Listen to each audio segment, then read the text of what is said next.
আসসালামু আলাইকুম প্রিয় ভাই ও বোনেরা, আজ আমরা আলোচনা করব এক অতি গুরুত্বপূর্ণ বিষয় নিয়ে, আল্লাহর আধ্যাত্মিকতা। আধ্যাত্মিকতা শব্দটির ভেতরেই রয়েছে গভীর এক রহস্য।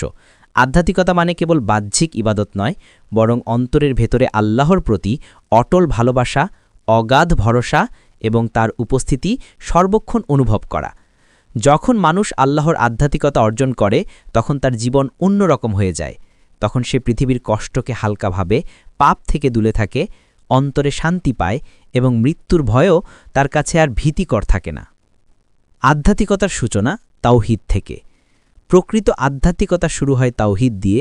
আল্লাহ ছাড়া আর কোনো উপাস্য নেই, এই বিশ্বাসী আধ্যাত্মিকতার প্রথম ধাপ। যখন মানুষ সত্যিকারভাবে অন্তরে উপলব্ধি করে যে সব কিছুর নিয়ন্ত্রণ কেবল আল্লাহর হাতে, তখন তার অন্তর থেকে ভয়, হতাশা, নির্ভরতাহীনতা দূর হয়ে যায়। আল্লাহ বলেন, তোমার প্রতিপালকই উপাস্য, তিনি ছাড়া আর কোনো উপাস্য নেই। সব কিছুর স্রষ্টা তিনি। সূরা আল আনাম আয়াত ১০২। অন্তরের শুদ্ধি আধ্যাত্মিকতার আসল সৌন্দর্য। বাহ্যিক নামাজ, রোজা, দান সবই গুরুত্বপূর্ণ, কিন্তু আল্লাহর আধ্যাত্মিকতা তখনই পূর্ণ হয় যখন আমাদের অন্তর শুদ্ধ হয়। হিংসা, অহংকার, মিথ্যা, লোভ, প্রতারণা যদি থেকে যায়, তবে আধ্যাত্মিকতা অসম্পূর্ণ থেকে যায়। রাসূল সাল্লাল্লাহু আলাইহি ওয়াসাল্লাম বলেছেন, দেহে একটি মাংসপিণ্ড আছে, যদি তা ভালো হয় তবে পুরো শরীর ভালো হয়, আর যদি নষ্ট হয় তবে পুরো শরীর নষ্ট হয়। জেনে রাখো, সেটি হল অন্তর। বুখারী ও মুসলিম। আধ্যাত্মিকতার সবচেয়ে বড় শক্তি হল আল্লাহর উপস্থিতি সর্বদা অনুভব করা।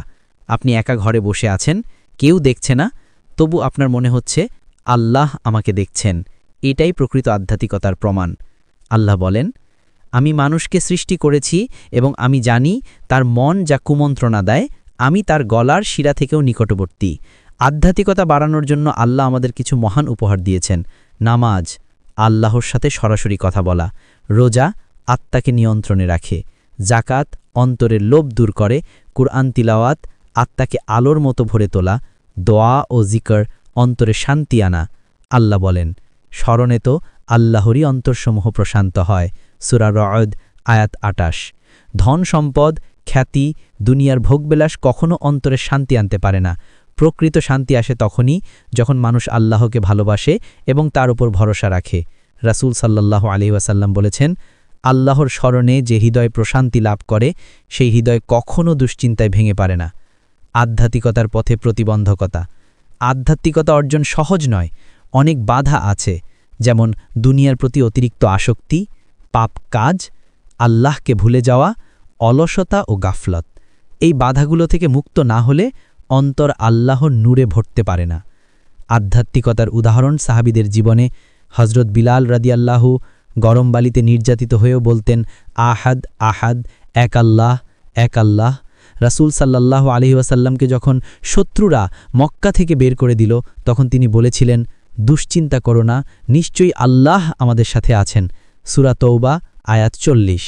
হযরত ওমর রাদিয়াল্লাহু একবার রাতে মদ পান করতে বের হয়েছিলেন, পরে আল্লাহর কুরআন শুনে কেঁদে ফেললেন এবং ইসলাম গ্রহণ করলেন। এটাই আধ্যাত্মিক পরিবর্তনের চরম উদাহরণ। কিভাবে আমরা আধ্যাত্মিকতা অর্জন করব? প্রতিদিন অন্তত কিছু কুরআন পড়া এবং বোঝা। ৫ ওয়াক্ত নামাজ সময়মতো আদায় করা। বেশি বেশি জিকর করা। সুবহানাল্লাহ, আলহামদুলিল্লাহ, আল্লাহু আকবার। রাতের অন্ধকারে তাহাজ্জুদ পড়া। পাপ থেকে দূরে থাকা। মানুষের সাথে ভালো ব্যবহার করা। দুনিয়ার লোভ কমানো। আখিরাতকে অগ্রাধিকার দেওয়া। আধ্যাত্মিকতা ও আজকের যুগ। আজকের যুগে মানুষ মানসিক চাপ, হতাশা, একাকিত্ব, দুশ্চিন্তায় ভুগছে। কিন্তু লক্ষ্য করুন, যে মানুষ সত্যিকারেভাবে আল্লাহর সাথে সংযুক্ত, তার জীবনে শান্তি আছে, তার মন শান্ত, তার ঘুম শান্তিপূর্ণ। সে বিপদে ধৈর্য ধারে, সুখে কৃতজ্ঞ হয়। প্রিয় ভাই ও বোনেরা, আধ্যাত্মিকতা মানে আল্লাহর সাথে অন্তরের সম্পর্ক তৈরি করা। বাহ্যিক জৌলুস, ধনসম্পদ সবকিছু একদিন শেষ হয়ে যাবে, কিন্তু আল্লাহর সন্তুষ্টি চিরন্তন।